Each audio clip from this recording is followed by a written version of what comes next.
70 साल तक देश ने कांग्रेस को संभाला, मगर अफसोस के कांग्रेस देश को न संभाला।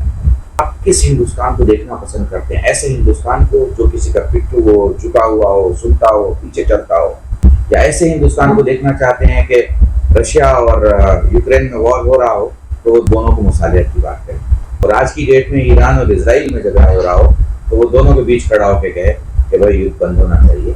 राजपूत ने अपनी जमीन पे अपने इलाके में वो बोया जिसकी कीमत बहुत थी। अफसोस के मुसलमानों ने आलू भिंडी के अलावा भी बोया। न्यूज़ स्कॉलर के दफ्तर में इस वक्त हमारे साथ मौजूद है आलमी शोहरत याफ्ता मुस्लिम स्कॉलर, समाज सुधारक और शिया आलिम दीन शहीद साहब। हम आज इनसे बात करेंगे सियासत पर, मुस्लिम क़यादत पर और हालात हाज़िरा पर। साहब, आप ऐसे वक्त में लखनऊ आए हैं जब लोकसभा का चुनाव चल रहा है। 19 अप्रैल को पहले चरण का मतदान होना है। आप इस चुनाव को कैसा देखते हैं? आसिफ भाई, सबसे पहले तो आपके कैमरे के हवाले से देखने वाले सभी लोगों को सलाम के साथ ये कहना चाहूँगा कि स्वच्छता को जिंदगी में, ज़बान में, फिक्र में और जीवन में उतारें, तो साफ रहें और इर्द गिर्द के इलाकों को साफ रखें, क्योंकि गंदगी के खिलाफ तकरीर करने से कोई फायदा नहीं होगा जब तक हम कूड़े को बाहर ना निकालें। और कूड़ा सिर्फ मकान का नहीं होता, कूड़ा समाज का भी होता है, कूड़ा सोच का भी होता है, और कूड़ा फैमिलियों में बदअखलाक़ी का भी होता है। आप कह रहे हैं कि इलेक्शन का वक्त है, तो मैं कह रहा हूँ कूड़ा साफ करने का। इस चुनाव में मुसलमानों को आप कहाँ पाते हैं और मुस्लिम क़यादत को कहाँ पाते हैं?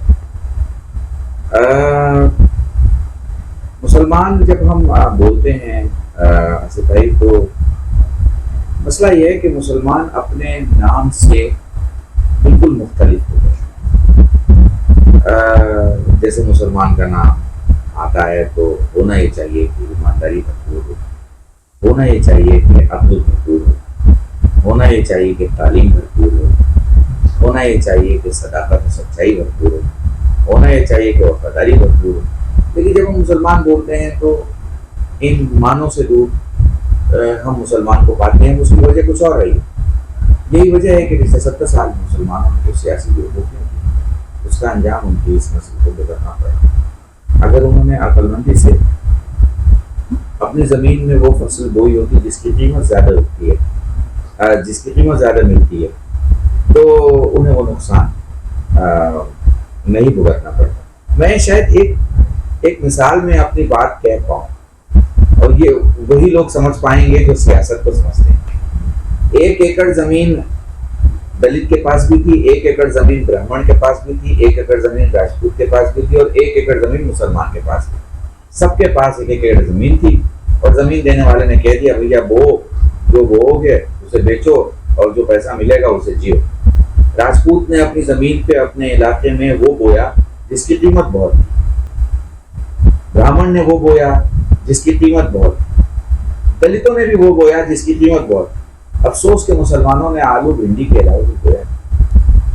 और आप जानते हैं कि ज़माना जितना आगे बढ़ जाए, करेंसी जितनी गिर जाए या जितनी बढ़ जाए, आलू और टमाटर और भिंडी की कीमत हीरे जवाहरात से कभी नहीं बढ़ सकती। आने वाली हुकूमत से आप क्या उम्मीद करते हैं? मैं समझता हूँ हिंदुस्तान की हुकूमत, इस वक्त की हुकूमत, मैं आपसे बिना किसी लाग लपट आपसे कहूँ कि आप किस हिंदुस्तान को देखना पसंद करते हैं? ऐसे हिंदुस्तान को जो किसी का पिट्ठू हो, झुका हुआ हो, सुनता हो, पीछे चलता हो, ऐसे हिंदुस्तान को आप देखना चाहते हैं? या ऐसे हिंदुस्तान को देखना चाहते हैं कि रशिया और यूक्रेन में वॉर हो रहा हो तो दोनों को मुसालियत की बात करें? ये मैं 2 साल पुरानी बात कर रहा हूँ, और आज की डेट में ईरान और इजराइल में झगड़ा हो रहा हो तो वो दोनों के बीच खड़ा होकर कहे कि भाई युद्ध बंद होना चाहिए, युद्ध नहीं चलना चाहिए। ये ताकत किसी एक सरकार में अगर रही हो पहले तो आप मुझे, और अगर आप मानते हैं कि नहीं रही, तो मैं बस इतना मानता हूँ हिंदुस्तान किसके भी हाथ में हो, इतने मजबूत हाथ में होना चाहिए कि हम अपने टर्म्स पे बात करें किसी के टर्म्स पे बात। मुल्क में मुस्लिम क़यादत न के बराबर है, मुस्लिम क़यादत से ये मुल्क महरूम होता जा रहा है, इसकी वजह क्या मानते हैं? देखिए, मैं समझता हूं कि मुसलमान में मुस्लिम क़यादत की जो सबसे बड़ी प्रॉब्लम है वो ये है कि हमारा जो मुस्लिम समाज है वो 70 साल से बस कार्यकर्ता बना है। और अगर आप कार्यकर्ता बन जाते हैं तो फिर आप नेता नहीं बनते। नेता और कार्यकर्ता में यही फर्क है। नेता हालात बदलता है और कार्यकर्ता हर हालात में एक जैसा रहता है।